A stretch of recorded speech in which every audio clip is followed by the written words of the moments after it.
It's thinking, there we go. It is. All right. Let me know if you want me to put up the agenda or anything. I think Kay put it in the chat as well for folks. Yep. I can throw it up as well. Yeah, that's fine. Randy, you want me to start or do you want to start this evening? Go ahead, Tony. You can kick it off. I will kick it off.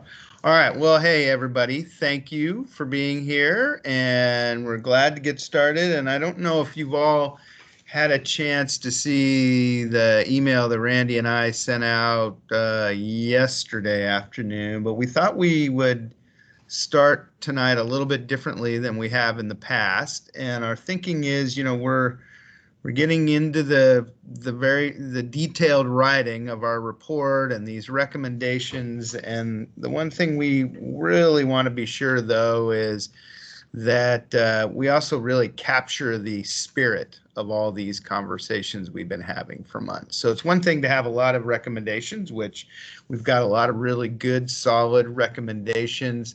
But that maybe in some ways is the engineering side, and I want to be sure we have the liberal arts side, if you will, component to this report.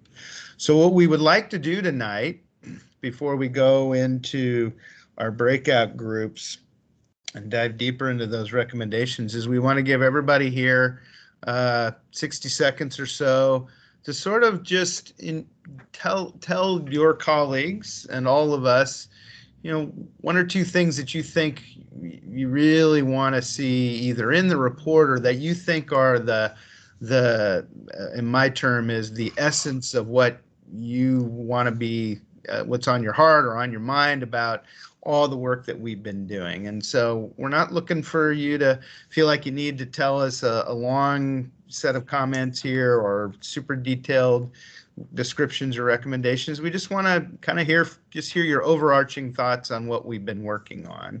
And like I said, our hope is that everybody can do it in about a minute.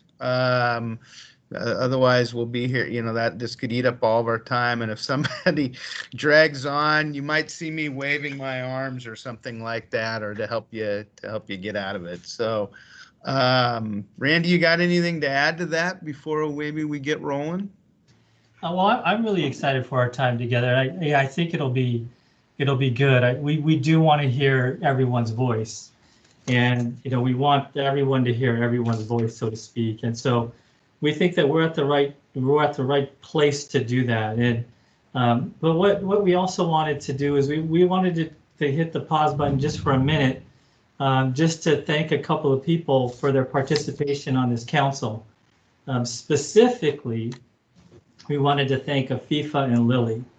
I don't know, I can't tell if they're on, but they've been so faithful. They've attended every other council meeting. But Afifa and Lily, thank you for your time. Thank you for allowing yourself to be heard. The people beyond yourselves that are on this council, we have a few more miles on us than you. We might have a little bit more education, we might have a little bit more experience and all that stuff, but it doesn't mean that our opinions and thoughts are more compelling than yours. And I know that you guys understand that. So I just want to, on behalf of the other folks on the council, thank you for treating us with grace and dignity as you impart your wisdom and your thoughts to us as a council. And Afifa, I just want you to know that as we debrief, and we do after all of these meetings, we help those that are working to synthesize all the stuff that's gathered by the note takers and all that stuff. Your name comes up a lot. Your name comes up a lot, and it's like the notes have a bolding or an underlining under many of those themes and many of those ideas that you present in your breakout session. So thank you so much. We recognize the power of your feedback and the power of your voice. And so Afifa, thank you. And Lily, your powerful sharing the last time we got together, I think it really sparked something in all of us. I think it helps recenter us as to why we're here. And, I spoke with Dr. Duran and it really sparked his heart as well. And, we hope because of your courage, because of your voice, and because of how you raised it so sensitively and courageously and all that, I hope that it gives you the platform that your ideas deserve, and I think it will. So I want to congratulate you and thank you for that. And so again, just a special thank you for, to Afifa and to Lily. Your direct contributions are very, very immeasurable in their impact. So and we're forging ahead, and we want to again just thank you for everything that you're doing, and yeah, keep contributing. We love it. Appreciate you both. So with that, want to send it over to Melissa. Are you going to do the updates for us today?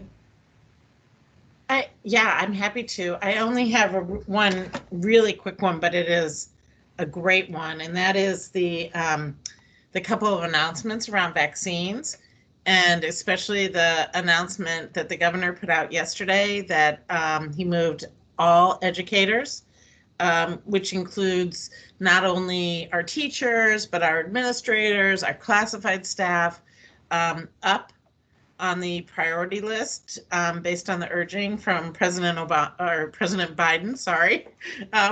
And the other is that President Biden doing some work to help speed up the production of vaccines, and stating that there will be enough produced by the end of May for all adults in the country. So I'm really excited about that. And, we had our first vaccine clinic last Saturday, and we are planning others. And so hope to get a lot of our staff in and get them vaccinated so that we can get back into buildings with our students. So that was my only quick update, but it's really exciting news. Awesome. Great. Thank you. Melissa. All right, so now we're going to turn it over to all of you for your comments, and so I just printed out the members list and of our council. So it's just a list of names, and so I'm just going to go down one by one because I think that might be the easiest way versus trying to do it another way. So first on this list after Randy and Tony is Danelle Edwards. Danelle. And I was right in the middle of taking a drink. Of course, right? I felt like sending you a note in the chat to say, don't eat, don't drink, don't walk your dog.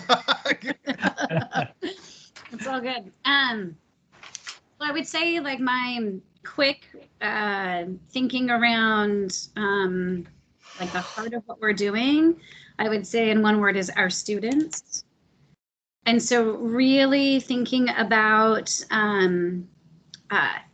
I think actually the sharing that just happened right now, but how are we systemically in authentic ways seeking student input, right? And having student voice and giving us direction. And at all levels, even preschool might be a little bit more challenging, but like throughout our whole system about really keeping students at the heart. And then when we have to make really difficult decisions, how we prioritize students, in particular students, I don't know what the best phrase is, furthest from educational justice, students, special ed, language learners, students of color, and so I think I might be pushing my 60 seconds. So that would be it. Like that's at the heart of what we're doing. And as we have to make difficult decisions, how we prioritize students. So 2 cents done. Good start. Thanks, Danielle. Ricardo, I know you got to go pick up family at the airport. I don't know why you don't want to bring them to our meeting, but we're going to go with you next. You're on mute. Thank you. Thanks, Tony. Yeah, they speak no English, so this would be really interesting for them. It's going to be interesting for me. So two things I wanted to prioritize, and I think we have really. And one is the idea of systemic equity. Universal pre-K, I think, is an absolute must.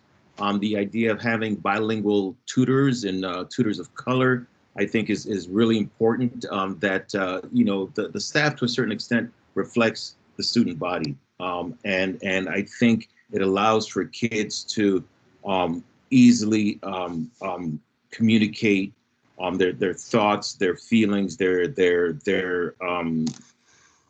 emotions if they see someone that looks like them. It's not absolute, but I think that's really helpful. The other thing that I think is really important is the idea of the social, emotional well-being of our kids.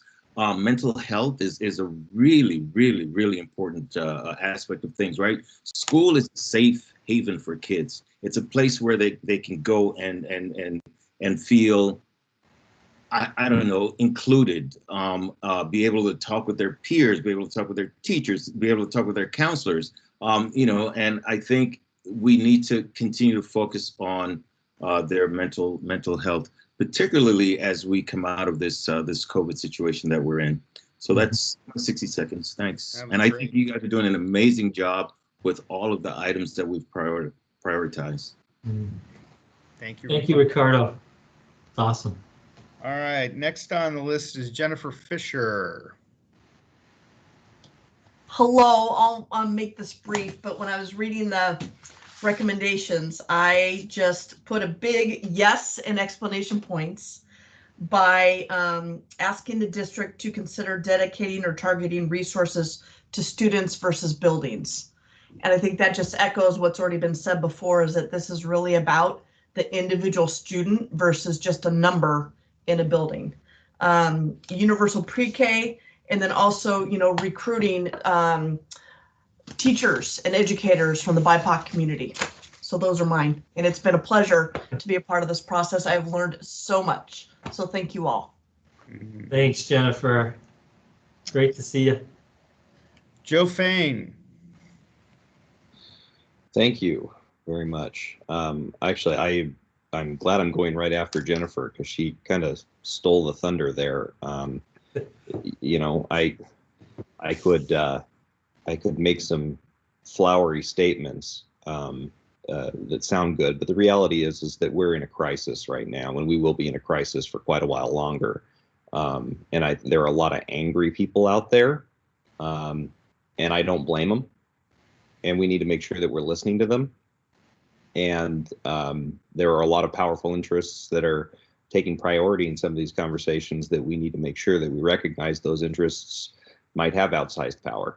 And I know that's a controversial thing to say, but I'm also staring at my own emails from my own superintendents talking about how another season of classes is going to slip by some of the most at-risk students in our community.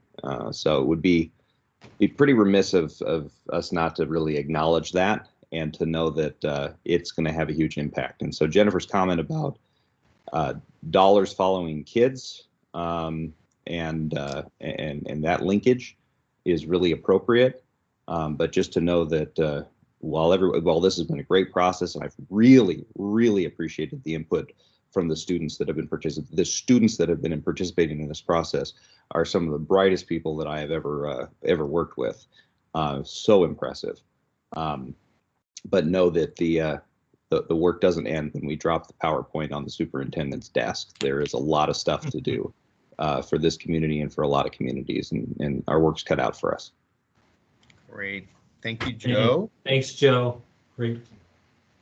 John Harrison.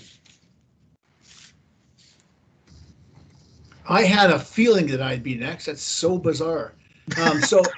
Echoing, to both Tony and Randy, I appreciate your guys' facilitation and echo your sentiments about people's commitment with this work. So for me, I'm really excited about the pre-K opportunity. I think it's still accurate, but the only state in the union that has universal pre-K is Oklahoma, of all places. And there's a long story to that. So this isn't universal pre-K, but it's pre-K in Bellevue where we work. So, and it's pitched as sort of a way to get systemic equity. And when you think about the gaps that are created by the opportunities that some kids have,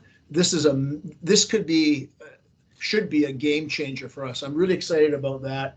And I'm really excited too about this recognition of family and investing in family engagement. I think we fail to maximize the leverage that our families and communities have as partners. So I think that one's really exciting. And then I've talked for years about restructuring middle schools, and the opportunity to take a look at what that might look like has me really inspired. So those are my three, and I appreciate everybody being here. Thanks. Great, thanks, John. Thank you, John. Kim Hay, you're going to love this. Your name comes up twice on my little list, so I think you get 45 minutes. Rock it, Okay, I can talk a lot. So no, I'm going to really keep it short. I think through this whole process, three things come to mind: is community, collaboration, and seeking to understand. Because I can wear many different hats, from being a parent of kids in the district to being a community member in our city here, and then I'm also a teacher. And there's lots of different perspectives out there. And if we don't seek to understand where everyone's coming from, then we can't problem solve in a way that meets everyone's interest as best that we can, right? And it becomes more hostile, which we want to be collaborative and work together, because everyone's great people, everyone's doing good work for our students, and we want to continue that. Well, Great words, Kim. Thank you. all right. Next on the list is Afifa. So I'm kind of going to probably be echoing a lot of things that people have already said, but I think they're just so important. And one of the things that really stuck out to me over the last meeting was definitely universal preschool, just because I think working towards equity is already so important, and starting at the preschool level ensures that, well, not ensures, but it makes it a little bit better to start off on an even plate rather than having to deal with those issues later. And I also was really interested in the bilingualism program and kind of promoting that more, just because I know that that's something that has helped me over the years, and it's also something that I think is super, super important and something we should be promoting. So yeah. Good job. Thank you. You rock, Afifa. Thank you. All right, I'm going to embarrass our next one because I want you guys to know I'd refer to her, well, now I'm going to show my age, as the E.F. Hutton person, and that's Debbie Lacey. I always enjoy just wanting to know what she has to say, and I always learn from what she has to say. And those of you who don't know who E.F. Hutton is, I'll send you a YouTube commercial from like the 70s. Debbie Lacey. Thank you, Tony. I've just been so honored to be part of this process. And when I take a look at that summary, to me, it really reflects the core of what so many of us shared. And that's so refreshing to see a final or near final product that really sincerely reflects what so much of us have contributed. So I'm really pleased to see that, pleased to see the considerations on the final page of that document that went out about really tending to those who are farthest from educational justice. I am all about that, and I think we all are all about that, and it really shows in some of these priorities we've put forward.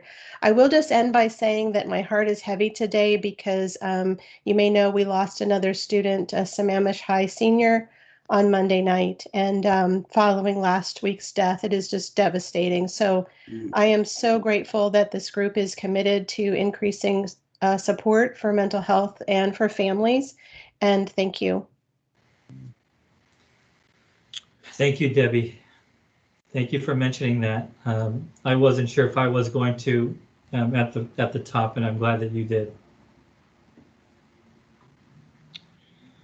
Oh gosh, yeah, thank you. All right, Byron Lilly. Hi there. Good evening, good afternoon. So a couple things just from these conversations. I've just been so appreciative of it as a middle school principal, and really looking at the ways as somebody within the system, and hearing the perspectives from those who work and live outside of the system a little bit more, to get a better sense of how to prioritize and where the focus should be. As a middle school principal, similar to what John Harrison shared, and having extensive high school experience, I mentioned this in the last meeting, it's been pretty surprising and to me how similarly or I'll just say identically, were structured to high schools in many ways. And there are a lot of nuances, but in terms of how we're really transitioning kids between the elementary years and the high school years, looking at more creative ways than just trying to replicate high school and try to duplicate it and just, hey, let's just give them 10th grade a couple of years earlier, is really looking at how to do things perhaps a little bit differently, and would love to explore some of what's out there. Universal pre-K has always been something that I've never, don't have a lot of experience working with kids that age, but it is such a tremendously huge need. And to see our K-12 system eventually expand into a pre-K through 12 system, I think would be so crucial. I have a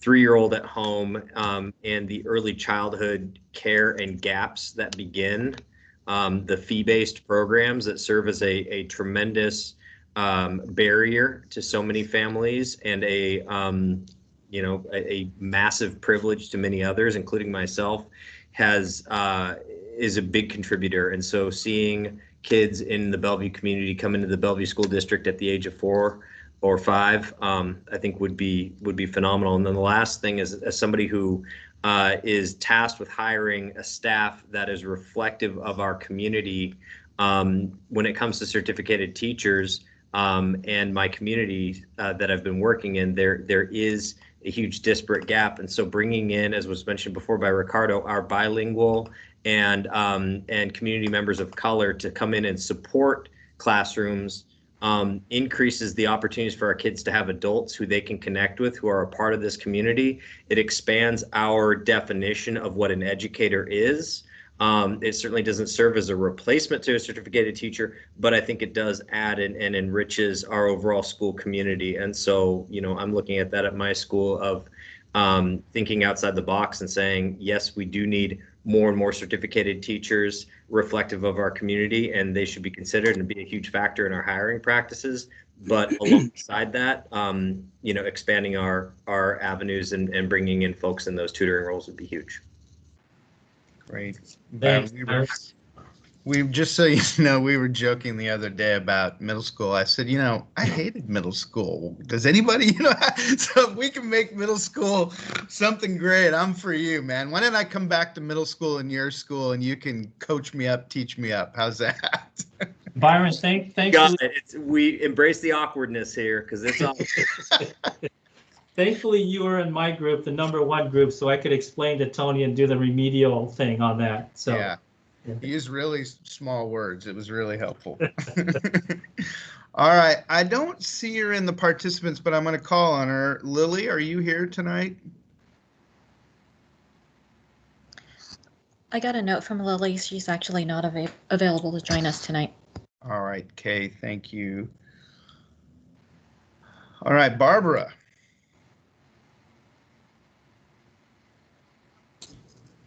Hi. There she is. It's funny, I'm looking for you over here, and then you come up over there.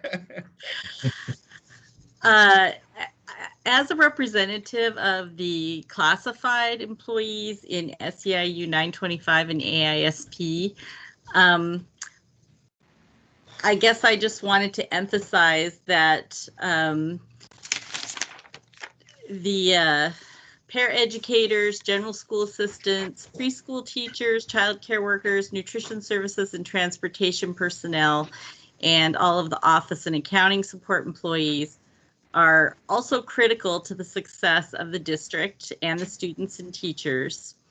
And members of this group have been overrepresented in reductions of force and cuts to work hours this year. These employees come from highly diverse backgrounds and circumstances, and they are often face-to-face with students for the majority of their time at work, and they provide their service with expertise and a smile.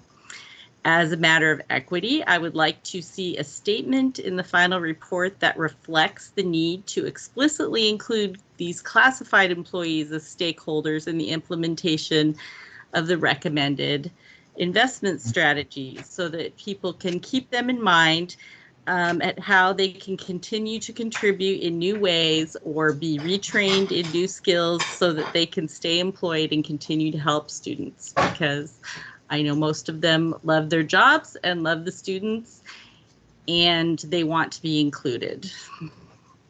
So thank you very much. Barbara, great thoughts. Very good thoughts. Thank you so much for sharing those. All right, Bill McSherry. Bill's here. Yeah. Hello. Well, the good news, Tony, is if you're like me, you're probably approaching the emotional maturity required to participate in middle school. So that's that would be a good thing. Hey, I'll say three things. One, when it comes to the investments, you know, particularly outlined in Revive, I wholeheartedly agree with them. And I'll just talk about the report. I wholeheartedly agree with them. I think we're thinking really thoughtfully about what we need for our kids as they come back. And then my other two comments are, I just really don't see anything in this report about our students. I see the context is all about the impacts that the pandemic has had on the district. I see the context is about our financials and other things, which of course are all really important, but I don't think we're recognizing that our kids are really struggling in this current environment.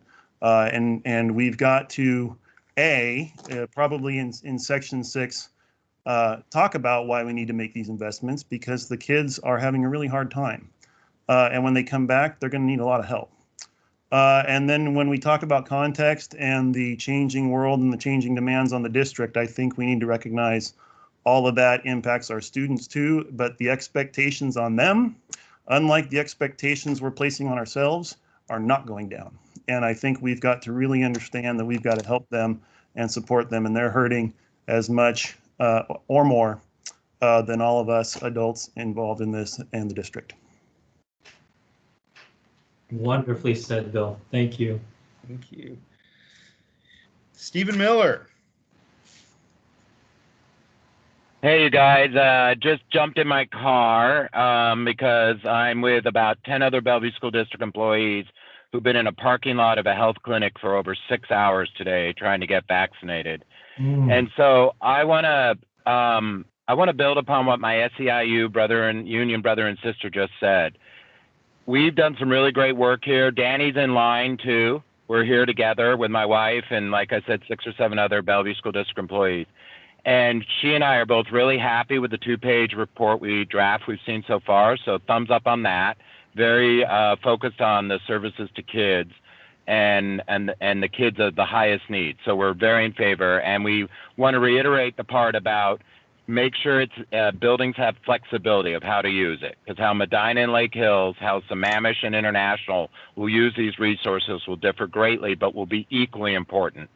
But I do need to add this part, that my peers, the number 1 and 2 worries right now are teaching kids and not getting COVID. And our report's going to go out, and how it's received will be in large part due to how they feel about those 2 things and anything that comes out of the district right now. And this has been a rough week for us. There was a press release or communication to the community last Friday that was very depressing for teachers and SEIU members, for BEA and SEIU members, how it was worded, how it misrepresented our tentative agreement, how we were supposed to be working together. And then Tuesday night school board meeting just reiterated it again. Members of the school board, members of district leadership, again, undermining agreed upon working conditions. And this has to be said, because if people don't understand what we're fearful of, then any message we send out will not be received well. And so this isn't a silo. You can't have a silo report come out and not understand how it will be received by the workers if they feel like their safety is not being protected and the way we teach kids is not being respected. And so that just has to be shared, or else all this work just gets wasted because it isn't received well in an atmosphere of distrust. So I'm sorry, but I have to share that because the last week has not been good.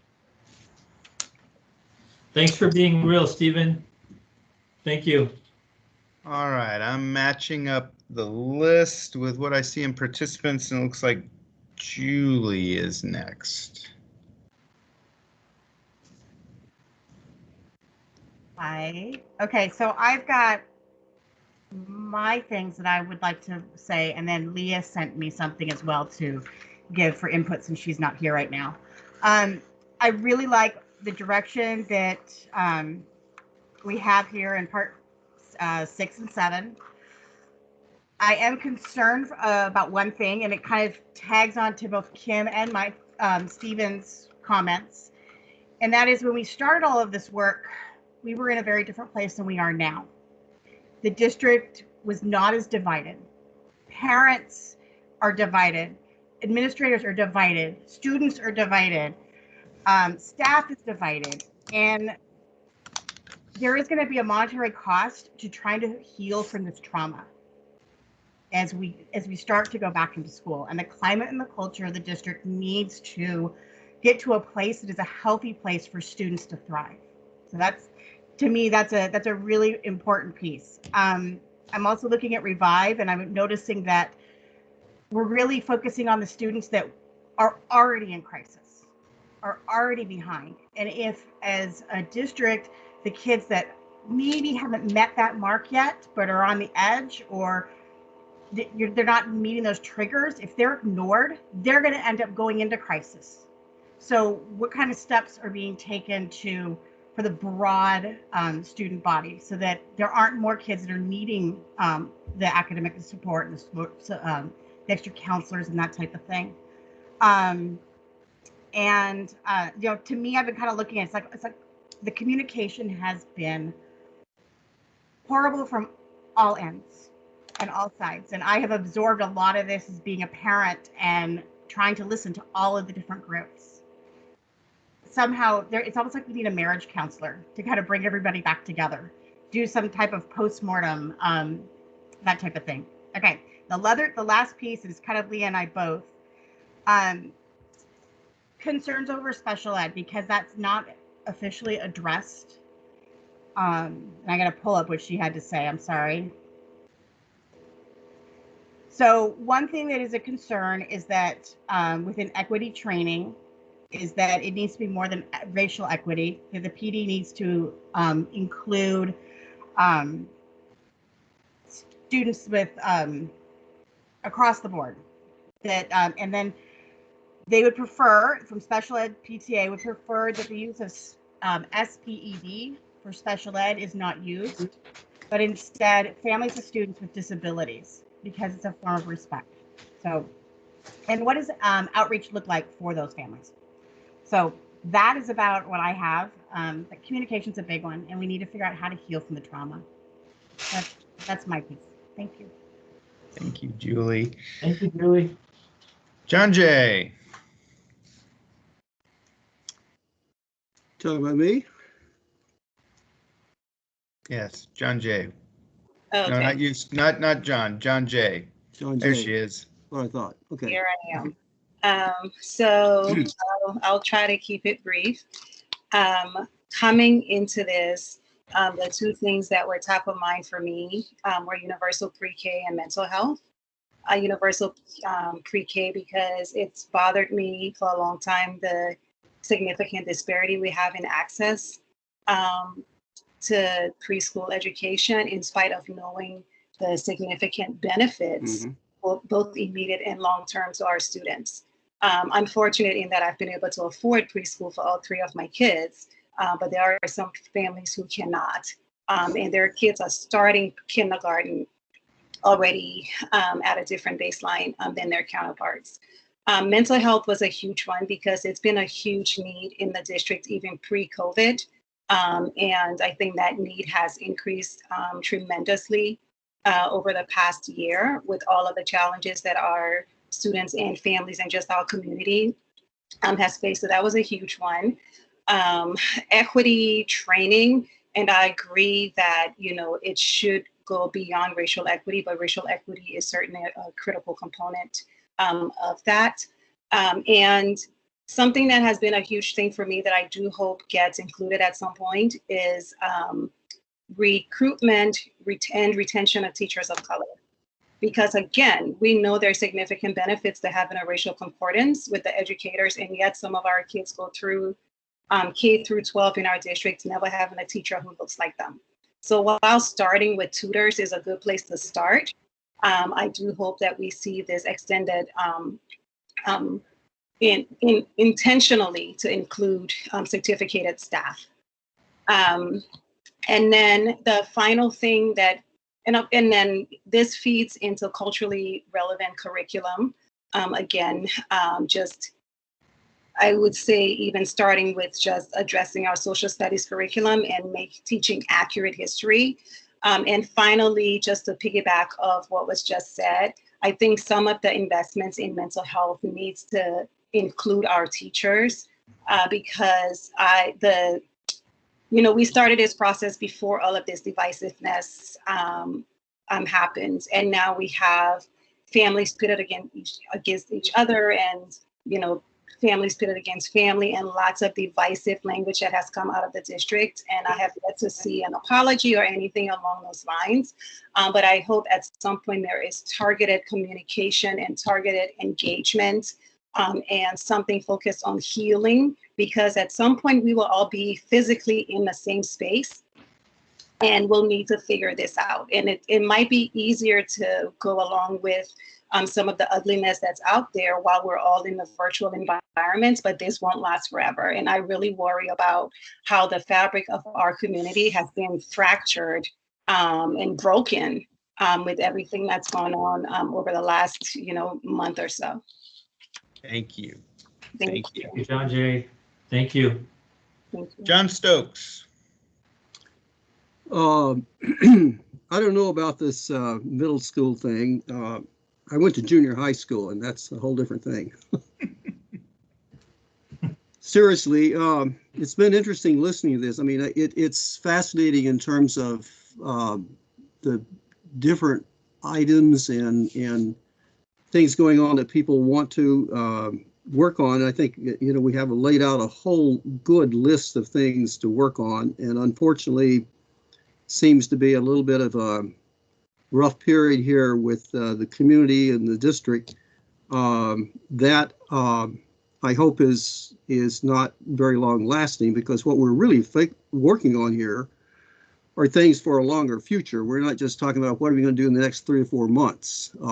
So we've got to kind of get over this, I hope. And I hope by having the COVID shots and other things that are going on now will help and figuring out how to make it, how we get back to school is a complex thing. And I hope that people will work on this with in good spirit, because we've got to come together on that.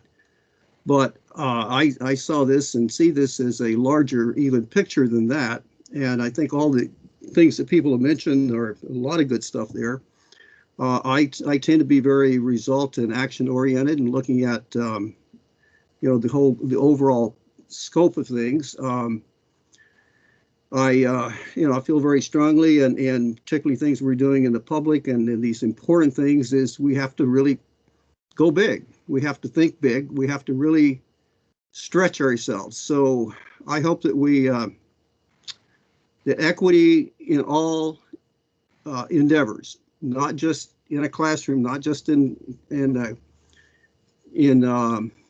counseling or other things, but getting equity all across the board, then really I think puts us in a very, very different, positive mode that will help us move forward. And we've got to do that. And the other thing is, and the same thing we talked about with the city, is that we've gone through a really situation that we don't face very often. We're coming out of it, and things are not going to be the same. And I think that despite all of the things that are negative about it, and some are awful, obviously, we have the opportunity, or we need to take the opportunity to really be different in going forward, to think differently, to think bigger, and actually elevate the educational achievement of all students. That has to be our goal.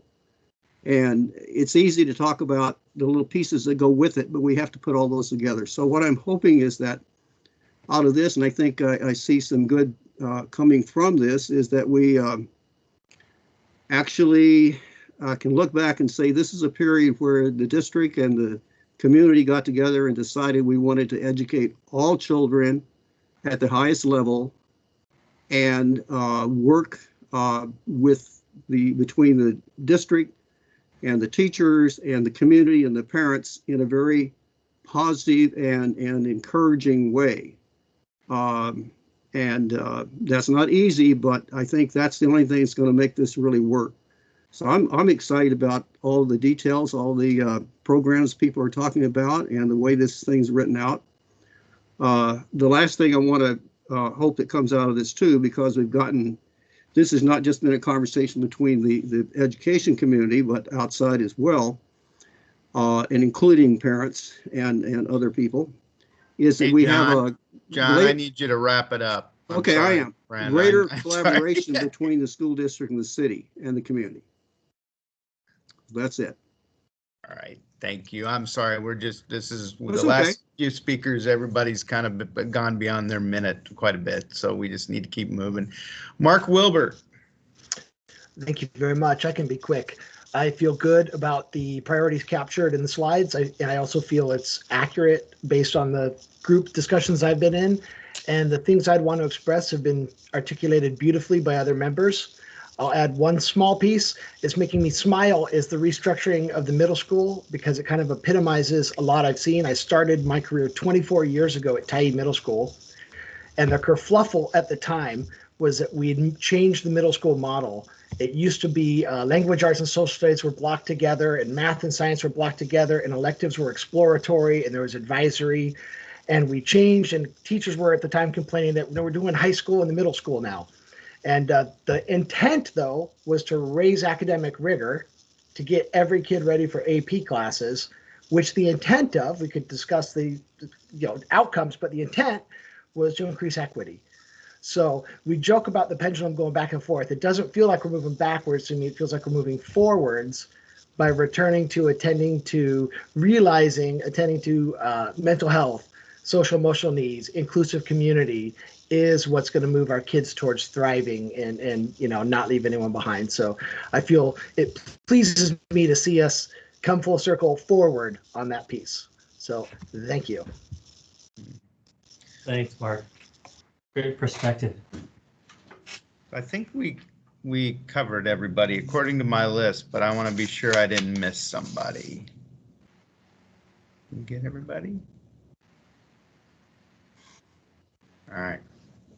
If I missed somebody, please dial in because I'm going off a list and I just want to be sure we've done this well. So, all right. Randy, I think we hold any comments we might have to the closing comments since it's 4:45. Does that sound reasonable to you? That's a great idea, and we're right on time then. Let's go right into breakouts. I think that's where we're headed now. Melissa, is there anything you want to say as we go into breakouts, or are breakout leaders ready to lead us in the breakout rooms? I think they're fully ready to lead you in the breakouts, and I just want to say thank you for all of that input. I was furiously taking notes, and I'm glad we're recording so I can listen again and validate that I got everything, because boy, I'm not sure my fingers work that fast. But enjoy the breakouts. I'm excited to hear what comes out of those as well, and I think you'll enjoy them today. So, Melissa, do we want to tee them up a little bit? They're going to be sure a couple of groups of questions that will be posed to the breakout groups. Yeah, sure. So there's really the focus is to come back to, we had established in the very beginning some decision criteria, and one of them was equity and a focus on equity. And so we want it to be a conversation. Oh, here's the question up here. We want it to be an organic conversation about our recommendations and what the intentional and unintentional impacts could be on equity for our students, both systemic and individually. And so that is the question, and I'm really looking forward to the feedback on that so that we really focus on it and talk about it around the recommendations that we are making. So. Great. Great. All right, Mike, why don't you do your magic? All right. Hocus pocus abracadabra. And if it was that easy. Oh man. Well, I hit the button. It's sitting here thinking and spinning. Any minute now. There, people are leaving. There we go. Thanks, Mike. You're welcome.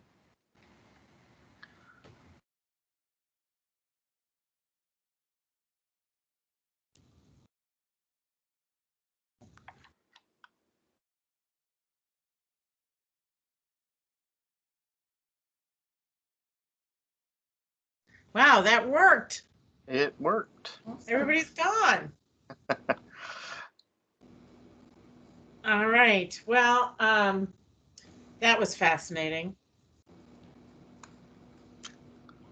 Are you still recording?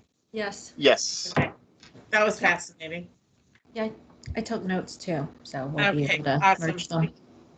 We can map them together. So, all right. When are they coming and back? I'll have this downloaded tonight so it can be posted either this evening or tomorrow morning. Okay. And when are they coming back? Breakout discussion ends at 5:35. Okay, perfect. Perfect. Thank you. I'm going to mute myself and turn my camera off for a little bit. Alrighty. Thanks.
So Mike, are you going to give them a 5-minute warning or?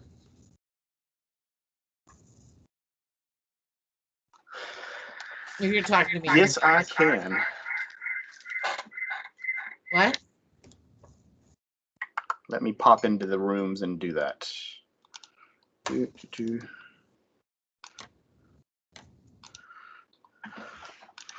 Oh, Tom just warned his group.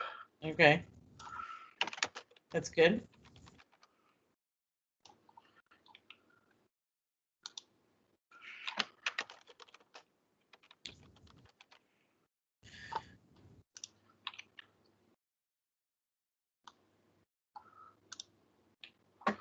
Alrighty. Yeah, I stood up and was standing just outside of my cubicle. What? I had stood up and was standing just outside of my cubicle just to stretch a little bit, and heard you pop on my speakers. Yeah. Yeah, I get it.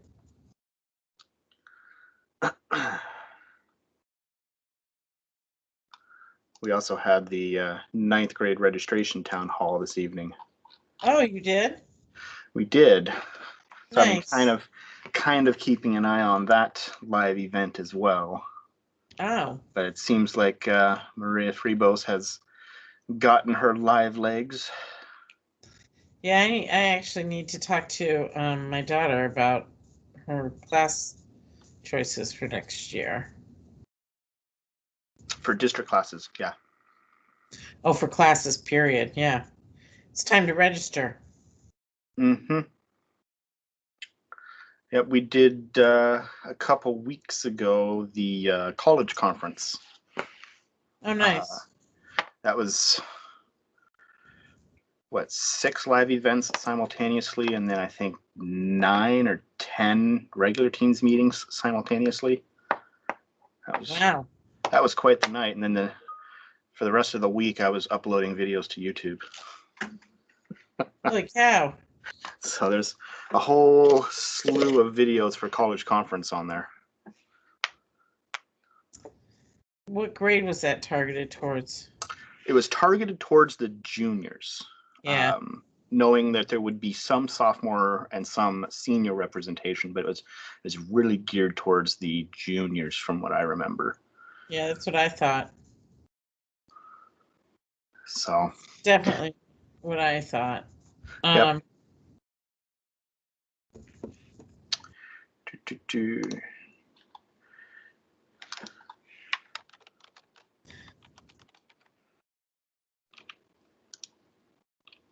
2 minutes. Okay. Hope they had good discussions.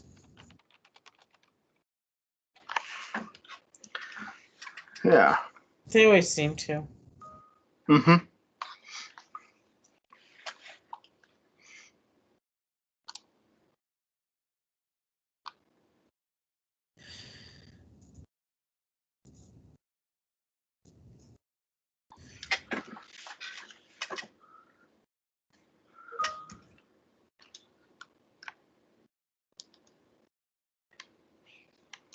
It's kind of interesting. I'm only getting a small piece of any of the conversations in reading the breakout room chats. Yeah. So what I read is out of context, but sometimes really deep, even though it's only a single sentence. Really? What are they talking about that was the comment somebody chose to make? Oh, well, they're talking about equity. Mm-hmm. Yeah. Today they are. And they've had some pretty good comments in some of the groups that I've just kind of been watching. Good. It's always interesting to see what's being typed out. That's good. I'm glad they're having good conversations. Yeah. It's that way.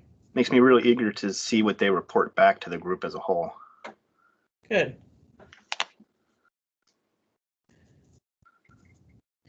You know, when you end these things, it just pulls people out really quickly. It's a little shocking to the system, so I hear. I haven't been ending them myself. Oh. I don't want to cut somebody off mid-word. So I just, kind of ping them until everyone's out. And then once everyone's out of the room, I close the rooms. Ah. Because I don't want to cut somebody off in the middle of a thought. Oh, that's so good of you. Unlike Kelly or Maki. I'm joking. Okay, it is time. All right, go ahead and ping him.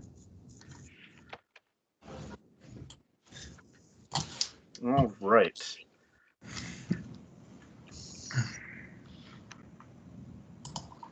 Got part of a group here now. Okay. We were the first group to make it back. We're quick. Yeah. Our group It's rocks. Mark's influence. That's not. Debbie is the chat master, though. I need you to come to my office, Debbie, and be my chat box mentor. Chat master. Shamari says he'll be here within 60 seconds. That's definitely a new title. I've never heard that one. It's all yours, Debbie. You can take it and run with it and add it to your resume. Chat master. Add it to her resume. That's funny. LinkedIn profile under skills. Exactly. This feeling Debbie and I are going to run into each other in the grocery store, and she's going to say, yeah, I don't know you. I've never met you. I would never, Tony. I would always give you a big smile. Randy, I don't even know why your group came back, because group 2 crushed it yet one more time. Yet Well, again. has to keep group 2 humble. You know, and that would be group number 1. Yeah, Randy, if they have to try to, promote it beforehand, we know they got a little problem there, huh? That's right. That's right, John. You see how we just went right to it. Push That's you guys right. around. You tried to preempt it so we wouldn't have a conversation. I know. Oh. Are we still waiting on 3? Oh no, we're back. Oh, Is great. everybody back? Yeah, I think we were eclipsed by the number to call the Overlake Hospital vaccination clinic. It's great news.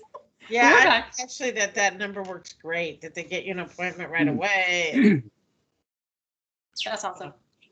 Awesome. And I'll tell you, from door to door, we live out just past Eastgate, an hour and a half. Wow. The door. Wow. Yeah. Great. And 4 of us, because my father-in-law's caretaker was there too. So yeah, I'm sure it's gonna, get flooded now that we've got more, all the educators, all of you able to get vaccinations. So call. It's great. Thanks for the tip, Jennifer. That's awesome. Should we get rolling? If Yeah. everybody's back in? Awesome. Well, tell. Randy, why don't we start with group 1? We'll let you guys go first. And How kind and humble of you. Oh, jeez. All right. Well, Tom and Shamari, would you guys like to kick it off, and John and I can fill in, and Byron can fill in as needed? Yeah, I'm happy to, and I would love Go for it, Shamari. Yeah, I would love it, Ginny, if you have anything to add as supporting documentation that you may have collected along the way. But our fantastic group had a wonderful conversation, and we almost made it through each and every one of our line items. And if Tom had not fooled me into believing there was more, we would not have made it as far. So, it was a very spirited debate around some of the items that were on our lists. We had some areas of opportunity for growing our understanding of what the line items stated. There was some confusion the way that things were written, and so we've highlighted and denoted that in our notes. The activity was a little shorter than needed. I started with just an overview understanding of what critical criteria is, as opposed to going through the process, just at minimum understanding what it is that we're going to do moving forward. Something very similar to this as we make decisions within our organization around money spending or transferring from one space to another space, or growth or building. And so we utilize that mindset in service of our minoritized and sometimes marginalized students, families, staff, community, etc., to make some really great conversation that hopefully maybe Ginny has a few things to add as examples, but I had a really great time with the group today. I don't know if you guys can see the PowerPoint where I took the notes, but I think it's in the files in the channel, but yeah, so I tried to capture. We were mainly focusing on who does this harm and who benefits. So is there any harm? Did we see any harm potentially? And a lot of it came down to how it's implemented is critical, and talking about the ways that we can be harmed, that people can be harmed by it in advance, helps to avoid those pitfalls. Thank you. Yeah, the usage of critical criteria is so important for us to engage in this discussion, to not cease what we're getting ready to do, but to identify the areas of opportunities to plug holes that would be there if we did not have this discussion. And so we had a good time. Thank you. Appreciate the opportunity, and I guess we'll move back to the facilitator. Let's give you that. Or was it Tony? It's actually Mandy and Tony. Yeah, that was great. Thanks, Shamari. All right, so group 2, let's see. Oh, that's our group. Eva, why don't you tell everybody how we I think, see, look, Eva's like in a classroom setting. I'm pretty sure she gave us an A+. I'm pretty sure I did. We did really nail it. We really did. And we got through like just in the exact amount of time, and had a terrific conversation, I think. So I'm just pulling up our notes. Thank you to Sarah for taking notes for us. And I think for us, the phrase of the day was implementation is key. Or implementation is everything, actually.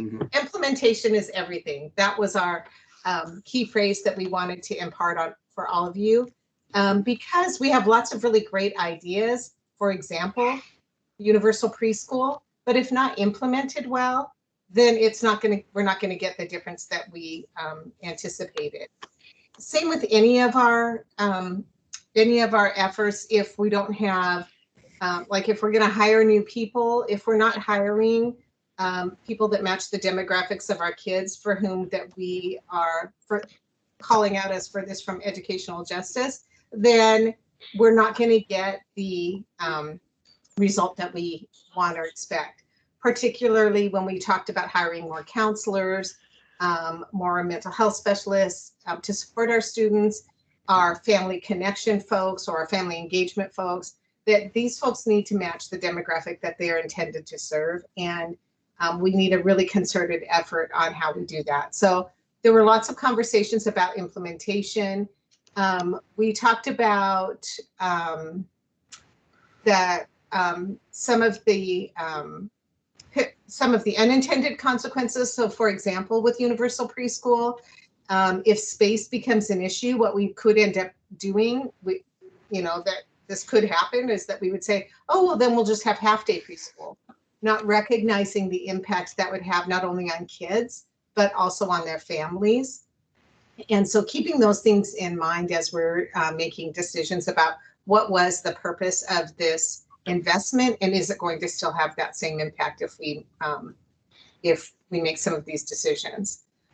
We talked a lot about recruiting and recruiting our staff, and how we look at the data of recruiting, and how we don't just lump folks together and say, wow, we met our goal of hiring people of color, when really maybe we've only looked at one demographic or in one role, like classified roles, for example, or administrators.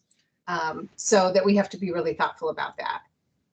When we looked at the reimagine, right, we're supposed to summarize that as well, I believe. We really talked about the Summer Institute, and is that the thing, the Summer Institute, and is that going to get us where we want to be, and is it the most effective approach to professional development? So we had a lot of conversation about professional development and how that could be more maybe relevant and meaningful than just a summer institute. So I'm calling on group 2 for anything I may have missed that I should have shared. Oh man, you're thorough. No wonder we got an A+. And who's number 3? Is that Chris again? That's Heather. Heather Sanchez. Awesome. Yep. Chris is a part of our outstanding group though, and took our notes for us. I don't know. I'll see if the team has anything additional to add as well. But I think our theme was really quite similar. It was all mostly implementation. So there were some really good ideas here that are well aligned to our critical criteria, to our strategic plan, to our core values. But it's all in the details, and if not done well, we run the risk of further exacerbating equity gaps that we currently have. We did have also, it wasn't explicitly called out, so sort of an underlying theme for all of these really being thoughtful about transportation for all of them as an additional piece as part of the access. And then I think the other thing is we were starting to get into a really rich dialogue about equity and inclusion and professional learning for that, and probably could have continued on with that for some time, but our time ran out. So I think that's where we landed. And Chris or anybody else on the team, is there anything else that you would like to add for group 3? Okay. All right. Great. Thank you, Heather. Okay. Randy, I think I agreed I was going to tee up Melissa for previews, and then we're going to wrap things up. So, Melissa, I know you've got a few things you want to share with us that kind of give everybody a look ahead for the next few weeks. So, why don't you take it from here? Thank you.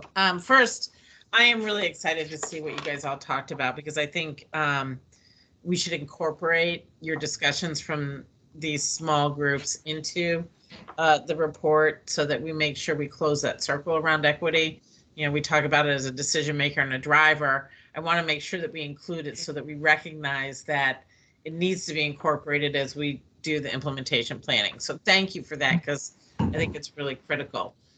So moving forward, a couple of things. One, we have one more meeting as a group, and it's 2 weeks away for us to look at the report and finalize it, and make sure that your perspectives from this meeting are included and all of that. And then as well as then the equity pieces. We will be presenting to the Board of Education on April 6th. So that's just coming up right around the corner. We will get you guys information on that. We would love for you to be at the meeting.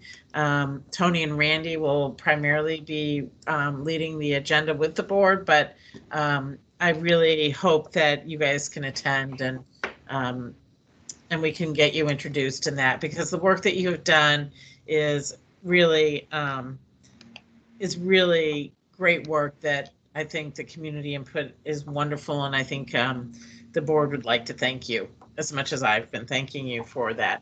And then this committee has been was set up as an ongoing committee. We asked all of you to accept for a kind of a 1-year time frame.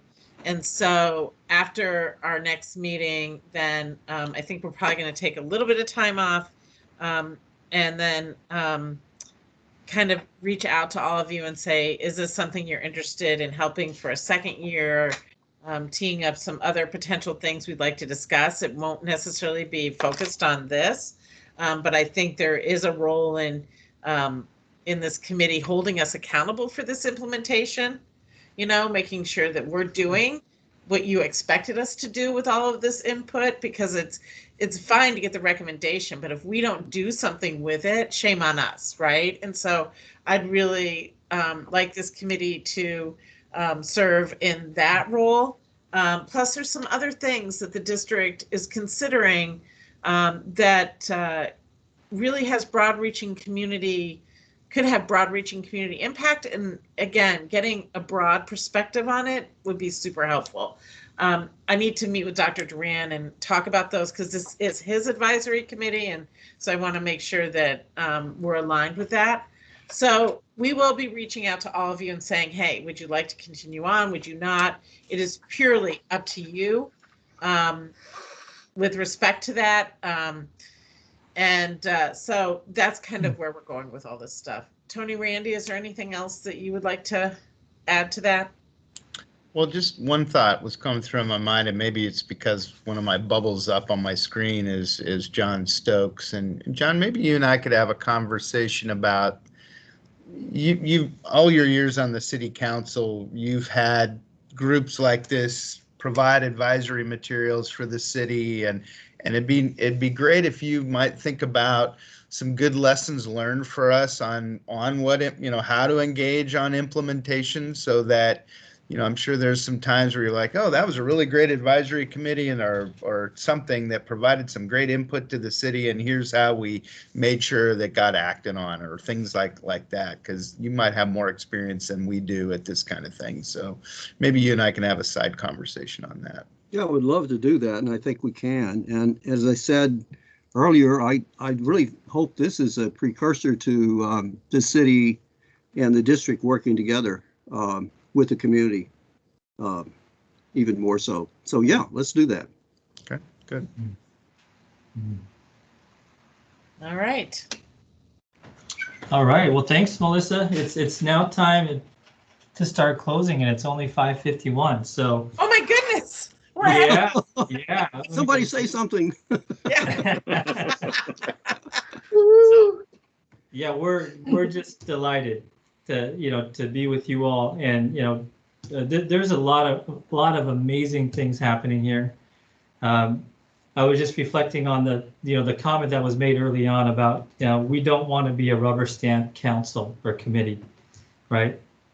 And the fact that Melissa wants us to help hold the district accountable for implementing things the way that we had envisioned them to be implemented, and to get results that we had hoped for when we were doing this work together. That just says a lot. It says a lot to me about the value and the worth of you as individuals, and how that's being received in all of this. So I just want to thank you. The recommendations are they're looking really good, and we're really building a lot of equity as a community. I really believe that and sense that. And I think a lot of it's because we bring our whole selves into this work, and we're here to learn from each other and grow together. So thank you so much on behalf of Tony and myself in Group 1, which is really the top group. And I think the other groups were actually reading from our notes, so somehow they got Jenny's notes. I don't know how that happens. But no, thank you all so much. And we're looking forward to getting together again soon and finally finalizing all these recommendations together. Very good. Yes. Thank you all. Have a wonderful evening. We'll see you in 2 weeks. Thanks for the leadership. Thank you, everyone. Thanks, Class John. dismissed. Thank you. Just a quick note, Stephen and Danny both got their vaccines. Great. Yay. Thank you. Thank you, Danielle. Have a good night. Bye. Good night. Danielle, thanks for the update. Take care, everyone. Bye.